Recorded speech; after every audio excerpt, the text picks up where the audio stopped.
Assalamualaikum sahabat religi, viewers Blam Corner dimanapun Anda berada. Bagaimana kabarnya hari ini? Alhamdulillah, semoga senantiasa sehat, bahagia, dan senantiasa berlimpah berkah. Alhamdulillah, senang sekali hari ini saya Rizka, insya Allah dalam kurang lebih 60 menit ke depan akan menemani waktu santainya viewers Blam Corner sambil berbincang dengan Ibu narasumber kita hari ini, sembari kita menimba pengetahuan dari beliau.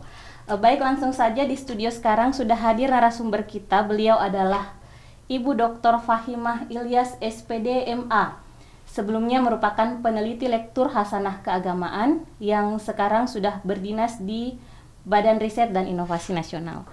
Baik pemirsa Blam Corner yang ada di rumah dan dimanapun berada, ada pameo yang mungkin akrab kita dengar, yaitu tak kenal maka tak sayang. Maka sebelum saya menyapa narasumber kita, izinkan saya membacakan CV beliau. Ibu Husnul Fahimah Ilyas SPD MHum, akrab disapa Husnul, lahir di Sengkang, Kabupaten Wajo, Sulawesi Selatan. Pendidikan sekolah dasar hingga menengah ditempuh di Pondok Pesantren As-Adiyah Sengkang. Kemudian menyelesaikan S1 pada jurusan Pendidikan Bahasa dan Sastra Indonesia dan Daerah, Universitas Negeri Makassar. Menempuh pendidikan S2 di Universitas Islam Negeri Jakarta, konsentrasi filologi. Kemudian pendidikan doktoralnya diselesaikan di Universitas Hasanuddin. Baik, apa kabar? Biasanya saya menyapanya dengan sebutan Kak. Gimana nih anaknya nih Kak? Ya, Ibu atau aja. Kak, supaya kita lebih akrab ya. Iya. Apa kabar Kak? Ya, alhamdulillah baik. Alhamdulillah. Dan terima kasih sudah mengundang di acara podcast Blam Corner. Iya Kak. Ya, sama-sama. pada pagi ini. Siap. Senang sekali saya diberi kesempatan untuk menjadi host yang narasumbernya adalah peneliti andalan kita dulu di Balai Litbang Agama Makassar. Nah, kalau menyimak nih dari CV yang tadi saya bacakan dari riwayat hidupnya Kak Husnul, konsentrasi pendidikan Kak Husnul kan filologi. Mungkin sahabat viewers Blam Corner di rumah, mungkin ada yang belum tahu filologi itu cabang ilmu apa itu Kak? Iya, sebenarnya filologi itu lebih kepada kajian manuskrip ya. Manuskrip itu berasal dari kata bahasa Latin, manu itu tangan, skrip itu tulisan. Jadi manuskrip gitu. itu lebih kepada tulisan tangan. Ya. Jadi tulisan tangan ini jika dibatasi itu umurnya 50 tahun ke atas. Jadi banyak tersebar di terutama di Sulawesi Selatan, cukup banyak sekali yang tersebar di sini. Manuskrip dan tinggalan-tinggalan yang ada, termasuk dalam pembahasan kita ini di Salemoh juga banyak manuskrip berupa tinggalan para ulama yang pernah bermukim dan mengadakan khalaqah di Pulau Salemoh. Iya, baik. Jadi kalau bisa disimpulkan kalau filologi itu terkait dengan tulisan tangan ya Kak, yang ada rentang waktunya dari 50 tahun ke atas. Iya, gitu. Itu dibatasi. Iya, jadi kaitannya dengan sejarah, teman-teman. Nah, itu akan sesuai dengan bahasan yang kita ulas kali ini, yakni mengenai Salemoh melintas batas sejarah. Dan Kak Husnul dan kawan-kawan pernah melakukan penelitian di sana ya, Kak? Iya, penelitian di sana sebenarnya awalnya itu berasal dari Litbang Agama Makassar. Iya. Litbang Agama Makassar itu sangat punya kontribusi besar terhadap penelitian ini.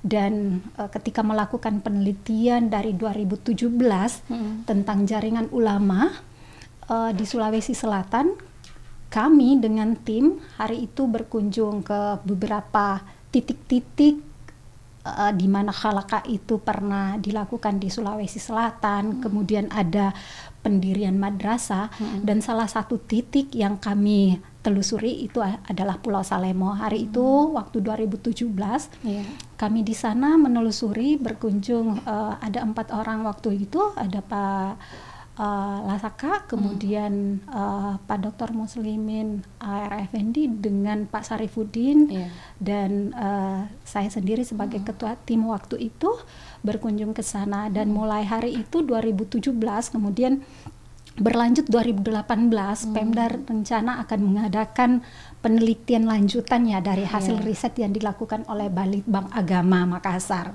Dan setelah itu realisasinya pada tahun 2018 sampai 2021 kita gembleng di situ dan selesai menerbitkan penelitian ini 2022 ya, meskipun kami telah melakukan pada 2021.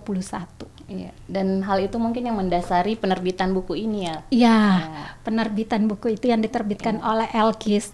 Jadi di dalam buku itu sebenarnya sudah penelitian kolaboratif ya, ada dari waktu itu dari Balitbang Agama Makassar, kemudian ada dari Balai Bahasa yang menulis tentang toponimi, ada dari Unhas yang mengkaji tentang arkeologi dan aspek kesejarahannya, kemudian ada dari dari jaringan tarekat, jaringan tarekat itu meneliti tentang bagaimana wacana keagamaannya. Kemudian ada dari Balai Sejarah, dari Balai Sejarah BPNB ya, Balai Pelestarian Nilai Budaya, ada Pak Taufik untuk meneliti. Pak Taufik itu konsentrasi memasuki Pulau Salemo untuk pembentukan Pulau Salemo, dan ada Pak Sarifuddin dari Litbang Agama dan Pak Abu Muslim. Pak Sarifuddin konsentrasi mengenai tinggalan manuskripnya, dan Pak Abu Muslim bagaimana hubungan kuasa ulama dengan penguasa, dan itu yang berdua kami garap. Kemudian penelitian ini kami dibantu dan ada konsultan kami ya, Prof. Kadir Ahmad, kemudian ada Prof. Ali Humaidi dari masih LIPI waktu itu, masih LIPI ya, peralihan antara LIPI sebelum ke BRIN ya. Jadi sebenarnya sumbangan besar buku ini adalah dari dari Balitbang Agama Makassar ya. Itu inisiasi yang terbesar yang dilakukan oleh Balitbang Agama Makassar. Iya, baik. Kemudian berbicara mengenai Pulau Salemo nih Kak, yang terkenal sebagai tempatnya ulama mengaji kitab, atau kalau kita orang Bugis bilangnya mengaji kitab. Ya. Hal apa yang mendasari penelitian di sana Kak? Mengapa Kak Husnul dan kawan-kawan memilih Salemo sebagai lokus penelitian? Mungkin yang mau digali di sana itu seperti apa? Ya, sebenarnya kalau kita melihat ya dari peta itu kentara sekali ya. Salemo itu adalah pulau Spermonde, pulau yang kecil, yang hanya sekitar 15.433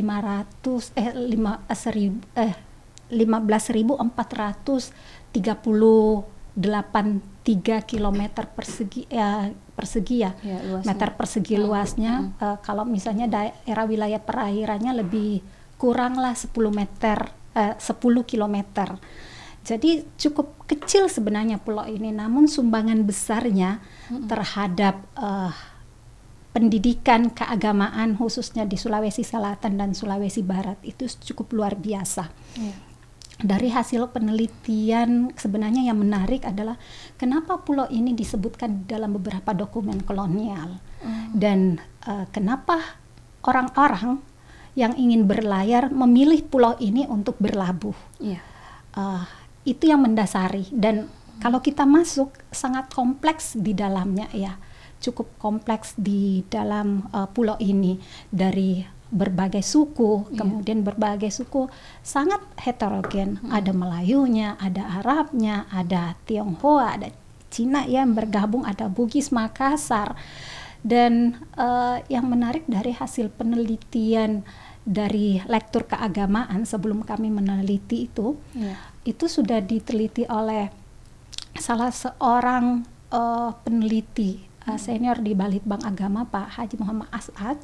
Itu memang melihat bahwa kejayaan Pulau Salemo waktu mengadakan penelitian itu sekitar tahun 80-an. Jadi masih banyak beberapa orang-orang tua orang-orang tua yang masih bermukim di situ sebagai saksi mata atas kejayaan Salemo. Dulu pulau itu kalau misalnya dalam situasi panen besar dan akan dikirim beras-beras itu singgah di Salemo, dan Salemo adalah pusat transaksi mereka, baik transaksi sembako, kemudian rempah-rempah. Jadi bisa juga menjadi salah satu jalur rempah ya Pulau Salemo. Dan ketika itu diceritakan bahwa Pulau Salemo itu pernah tertutupi di atasnya itu, jadi karung beras semua. Saking banyaknya. Saking banyaknya ya beras-beras yang datang waktu itu. Jadi karung beras semua yang menutupi pulau itu. Jadi bukan tanah lagi kelihatan. Saking jayanya pulau itu. Dan berarti memang tempat persinggahan ya Kak? Ya, tempat persinggahan dari manapun. Jadi itu saja bangunan masjidnya itu keramiknya itu dari Singapura. Masya Allah. Ya, yang masjid yang dulu ya masjid pertamanya. Jadi memang ini pernah menjadi kejayaan Pulau Salemo waktu itu. Jadi bukan saja soal ilmu pengetahuan, tetapi juga soal perdagangan. Jadi transaksi perdagangan. Jadi mau ke Kalimantan, Surabaya, mau ke pulau apa saja, itu transitnya di Pulau Salemo, dan Pulau Salemo airnya tawar. Jadi itu teman-teman. Saya pernah sekali berkunjung ke sana dan katanya itu satu-satunya pulau yang airnya tawar ya Kak? Iya, airnya tawar. Jadi Masya Allah. Ya semua pelayar-pelayar ketika ingin mengambil air, stok air kekurangan, maka singgah di Pulau Salemo. Kemudian angin dari manapun singgah di Pulau Salemo untuk menepi, kemudian beristirahat di situ. Iya. Yang bikin penasaran nih Kak, hal apa yang Salemo itu kan tempat mengaji kita. Yang pertama ada di sana itu untuk mengaji itu siapa Kak? Sebenarnya kalau kita melihat untuk rangkaian untuk halaqah pertama, sebenarnya yang membuka itu adalah Puang Wali yang kuburannya ada di Pulau Sabutung di Pulau Sabutung. Tetapi Puang Wali tidak membuka halaqah waktu itu. Puang Wali hanya misalnya untuk penerimaan tarekat, kemudian untuk kalau ada ingin berguru, jadi tidak membuka sistem halaqah. Jadi nanti anak-anak beliau yang membuka halaqah di sana. Misalnya ada sekarang Andre Guru Tak Rashid atau Puang Apalae itu yang membuka, dan sampai sekarang namanya masih dijadikan salah satu tempat penghafal Al-Quran, tempat rumah hafiz di sana yang masih dilakukan sekarang adalah membina anak-anak tahfiz yang ada di Pulau Salemo dan di luar Pulau Salemo, kemudian tinggal di situ. Sebenarnya itu yang memulai. Kemudian setelah itu beberapa orang yang datang, jadi bukan hanya untuk mengaji atau untuk hafiz, tetapi ada ilmu-ilmu spesifik yang ada di dalamnya. Misalnya ketika ingin menguasai nahwu saraf, ketika ingin menguasai nahwu saraf itu ada tersendiri kelasnya. Kemudian ingin mengetahui fikih tersendiri. Jadi secara tarekat juga, misalnya tarekat. Jadi secara spesifik mereka ada spesifikasi ilmu pengetahuan yang akan diperoleh, dan semua anak-anak mengaji anak-anak mengaji atau yang ingin bermukim di sana itu tinggal di rumah wakaf, karena memang disediakan namanya bola wakaf rumah wakaf, dan di situ orang-orang pendatang, orang-orang pada berdatangan untuk mengaji di Pulau Salemo. Dan spesifikasi ilmu ini melahirkan banyak ulama karena memang spesifikasi ilmunya, pendalaman ilmunya yang luar biasa, sehingga banyak melahirkan ulama besar di Sulawesi Selatan. Misalnya juga Andre Guru Tak, misalnya Parama pernah juga berguru di sana. Kemudian Andre Guru Tak yang di DDI, Guru Tak Rashid, bapaknya Guru Tak Farid Wajdi, Andre Guru Tak Farid Wajdi, bapak beliau itu ayah beliau pernah berguru di sana. Kemudian ada dari Sopeng, ada dari Wajo, kemudian ada dari Kalimantan, misalnya Guru Tak Katu biasa juga singgah bermukim di situ. Karena bukan saja tempat halaqah tapi tempat berdiskusi soal keagamaan jadi banyak hal mapasilolongan untuk para ulama, karena sebagai tempat transit, kemudian tempat berguru, kemudian menimba ilmu pengetahuan dan berdiskusi. Disitulah tempatnya Pulau Salemo. Kemudian juga dari beberapa dari ulama dari Sulawesi Barat juga pernah bermukim di sana dan pernah juga datang ke sana. Misalnya Imam Lapeo pernah datang di sana. Entah kalau Imam Lapeo apakah berguru atau datang berdiskusi, itu kami belum bisa belum bisa ya mengklaim bahwa beliau adalah murid, tetapi kalau datang ke sana untuk berdiskusi ya, tapi untuk sebagai murid kami belum bisa mengklaim karena kami belum ada bukti untuk berguru di sana, karena ini merupakan catatan penting ya bagi jaringan-jaringan ulama, siapa yang datang berguru dan siapa yang datang hanya itu untuk berdiskusi dan belajar. Iya, betul. Kemudian dari masa kejayaan hingga masa redupnya sayang sekali ya Kak, itu karena apa sehingga sudah bukan tempat mengaji lagi di sana? Sebenarnya kejayaan Pulau Salemo ya, yang awal akhir 1800 itu sudah mulai kejayaan dalam hal pendidikan ya, ilmu pengetahuan. Namun kalau misalnya untuk menduduki Pulau Salemo itu sudah jauh sebelumnya sudah berpenduduk ya, misalnya orang-orang Bajo yang pernah bermukim di sana, kemudian beberapa tinggalan-tinggalan dari segi arkeologi ya, dari segi arkeologi itu ada beberapa keramik memang yang dari Cina. Jadi kalau memang ini kan ada beberapa fase yang ada di Pulau Salemo, dan pada fase akhir tahun 1800 itu adalah fase untuk pendidikan ilmu pengetahuan agama, sampai pada awal tahun 1800 disitulah kejayaannya mulai memuncak. Nanti redup ketika ada beberapa kasus. Pertama kebakaran, kedua itu pengeboman yang dilakukan oleh waktu itu ya, ada pengeboman ketika penyerangan Jepang sebenarnya ya.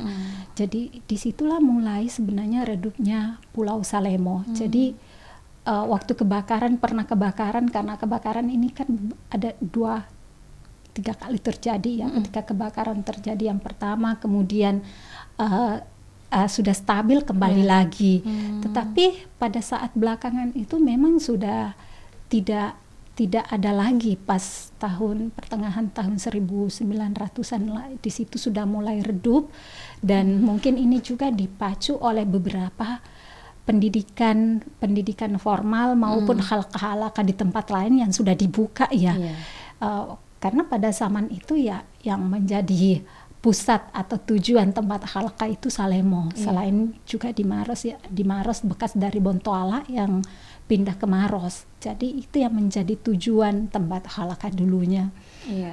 Namun awal tahun 1900 ya memang sudah banyak dibuka tempat-tempat pendidikan, misalnya As'adiyah sudah mulai dibuka oleh Andre Guru Taki Haji Muhammad As'ad, kemudian di tempat lain dibuka juga tempat halaqah, meskipun itu misalnya tidak secara formal, tetapi halaqah tempat mengaji yang tidak formal, misalnya di Jenek Ponto juga dibuka, kemudian ada Andre Gurta juga membuka misalnya antara Jenek Ponto dengan Bantaeng, membuka juga halaqah di sana ya. Jadi memang beberapa tempat halaqah sudah berkembang. Jadi ini sudah agak redup juga. Jadi bukan hanya soal situasi Salemo pada saat itu, tetapi memang situasi sosial pendidikan sudah berkembang di mana-mana. Iya.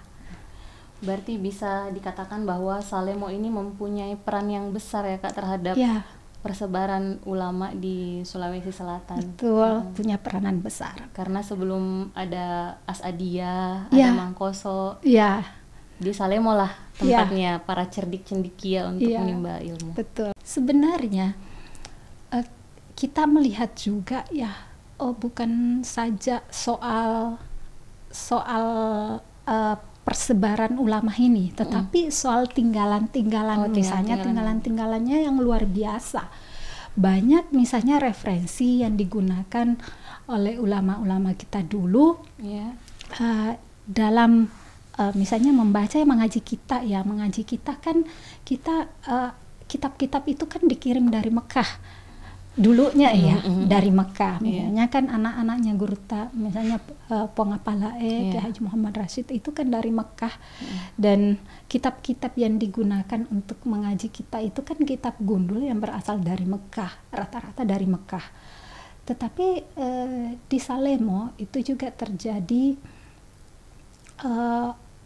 terjadi kontinuitas beberapa ulama yang menulis naskah-naskah, yang menulis kitab-kitab yang menyalin karena keterbatasan, maka menyalin kitab-kitab kuning itu ke dalam tulisan tangan. Jadi tinggalan-tinggalan itu masih banyak ditemukan. Pada waktu penelitian itu ada satu peti, kalau orang dulu bilangnya bendala bendala yang biasa orang pakai kalau naik haji betul, naik haji bawa peti. Betul, bawa petinya yang terbuat dari kayu yang berat itu disimpan saja, itu disimpan, dan di dalamnya luar biasa sekali, satu peti itu isinya manuskrip, kemudian kitab kuning, itu dulu yang digunakan oleh para cendikia Islam Andre Gurta itu untuk mengaji. Jadi waktu itu memang cukup luar biasa pergulatan kemudian siklus ilmu pengetahuan yang luar biasa itu terjadi di Salemo, dan saya kira ini penting untuk generasi sekarang, bukan hanya sebagai sejarah, tetapi ini bagaimana spirit itu dikembalikan spirit untuk belajar, kemudian spirit untuk menimba pengetahuan, kemudian untuk berdiskusi, tidak saling menyalahkan, tetapi mereka memberikan komentar dan mereka saling maksudnya berdiskusi terbuka antara satu dengan yang lainnya, ulama satu dengan yang lainnya, dan tidak ada saling bertentangan bahwa harus gini dong, memaksakan kehendaknya tetapi jalan sesuai apa yang didapatkan, sesuai apa yang sesuai dengan pemikiran dan landasan apa yang digunakan. Saya kira ini yang penting untuk kita semua terutama sahabat religi ini penting cara berdiskusi itu yang kita dialog antara satu dengan yang lain, ini yang perlu sebenarnya kita kembangkan. Dan atas dasar apa, sehingga mungkin ada perubahan pola pikir atau apa, tapi berdasarkan dari bacaan masing-masing, dan ketika ada masukan berdasarkan bacaan orang, kita bisa berterima dengan baik. Jadi intinya sanad saya seperti ini, yang saya baca seperti ini, yang Anda baca seperti ini, tapi belum tentu pendapat Anda itu salah, belum tentu juga saya salah. Demikian ya Kak. Kemudian berarti tinggalan-tinggalan yang ada di sana itu berupa manuskrip itu masih ada ya Kak? Berupa manuskrip itu sangat banyak berupa manuskrip. Namun ada sekitar 20-an itu sudah di digital dulu programnya Dreamsy Dreamsy yang dari PPM UIN Syarif Hidayatullah kerjasama juga Kementerian Balitbang Agama waktu tahun 2021 sempat kita digital dan digarap, dan insya Allah kalau tidak salah awal tahun 2023 itu sudah launching, kita bisa lihat di web Dreamsy nantinya di dreamsy.co.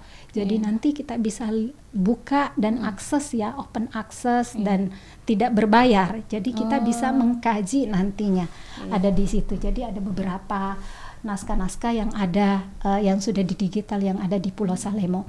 Dan yang menarik sebenarnya ada satu ritual ritual bukan saja ritual dilakukan ritual yang dilakukan untuk misalnya untuk berlayar, misalnya ritual yang dilakukan untuk berlayar untuk keselamatan, itu namanya ada Tamulah Hoja, dan itu juga dituangkan dalam manuskrip. Bagaimana prosesi Tamulah Hoja itu sebenarnya kalau kita lihat Hatmul Hojatan itu adalah tradisi tarekat Naqsyabandiyah tapi itu tidak dilakukan saja pada penganut tarekat Naqsyabandi. Itu tarekat apapun yang ada di Pulau Salemo tetap melestarikan sampai sekarang. Jika ada kesusahan, ada masalah, ingin berlayar, kemudian apapun yang terkait dengan kehidupan kita dan kita bertawakal kepada Allah ya, dan itu dilakukan juga dengan doa temulah hojah dan sampai sekarang itu dilakukan khatmul hojatan itu atau temulah hojah itu dilakukan di dalam bilik ya, kamar yang hening, hanya sekitar 5 orang, 3 orang yang ada di situ, kemudian membacakan wirid-wirid tertentu, dan itu ada dituang juga di dalam manuskrip cara-cara pelaksanaan khatmul hojatan, temulah hojah. Dan ini juga yang tradisi ini juga yang dari Pulau Salemo kemudian juga diterapkan di Maros. Jadi ada juga kan beberapa murid yang pernah berguru di Pulau Salemo, kemudian sekarang bermukim di Maros. Jadi ini yang dikembangkan sampai sekarang, bukan saja tradisi orang-orang dulu, tapi tradisi ini masih berkembang sampai sekarang. Dan saya kira ini bisa menjadi salah satu kajian yang menarik ya, karena bukan saja pada ritualnya, tetapi ritual dan disandingkan dengan manuskrip, dari manuskrip kemudian bisa juga living religinya, ya, masih ada kepercayaan orang-orang sampai sekarang melaksanakan temulah hojah sampai sekarang. Jadi sangat menarik sebenarnya untuk melakukan salah satu spesifik untuk temulah hojah.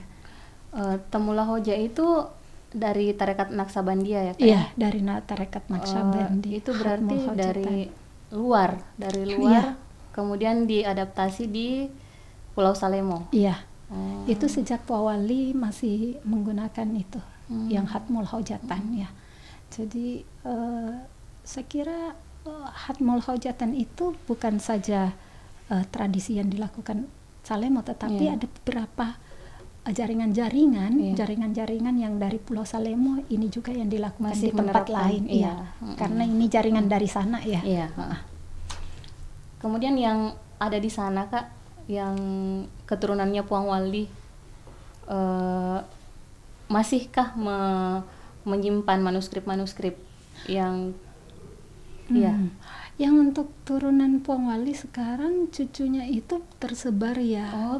Tersebar ya, ada yang di Makassar, kemudian yang di Makassar, kemudian ada di Gorontalo, ada satu cucunya. Kemudian bukan saja di Salemo ya, ada di Sabutung. Saya kira ini ada juga di Pangkep.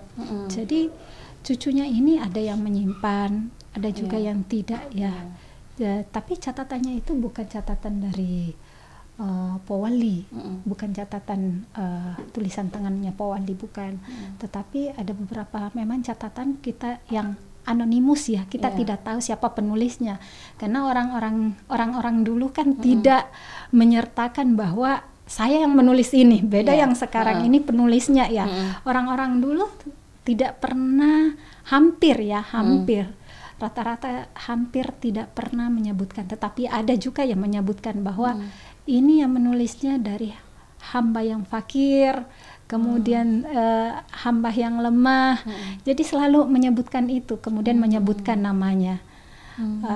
Dan kadang ada catatannya wallahu alam bisawab ya, misalnya begitu. Biasanya di paling bawahnya ditutup dengan kata akhir itu wallahu alam bisawab. Karena memang hanya Allah yang lebih tahu. Itulah tadi ulasan kita bersama Ibu Dr. Fahimah Ilyas yang membahas tentang Pulau Salemo. Kita sudah membahas tentang jejak historis kaum cerdik cendekia, kaum intelektual yang pernah mengaji atau yang kita biasa bilang mengaji kita di sana. Yang bisa kita ambil sisi positifnya dari orang-orang Salemo adalah mereka itu saling mendukung untuk perkembangan keagamaan, mereka itu saling mendukung dari sisi pengusahanya, dari sisi ulamanya, dan itu kita harap nanti bisa kembali kejayaan itu, kembali lagi spirit itu di Salemo. Untuk pemirsa Blam Corner dimanapun Anda berada, jangan lupa untuk terus menyaksikan episode-episode menarik dari podcast kita, dan jangan lupa untuk mengikuti media sosialnya, baik itu di Instagram, Facebook, Twitter juga ada, kemudian di TikTok juga ada. Jangan lupa untuk subscribe, like, dan komen. Jika mungkin ada masukan yang berharga, silahkan dimasukkan di kolom komen. Demikian podcast kita hari ini. Saya Rizka pamit undur diri. Semoga kita semua senantiasa sehat, bahagia, dan sukses selalu.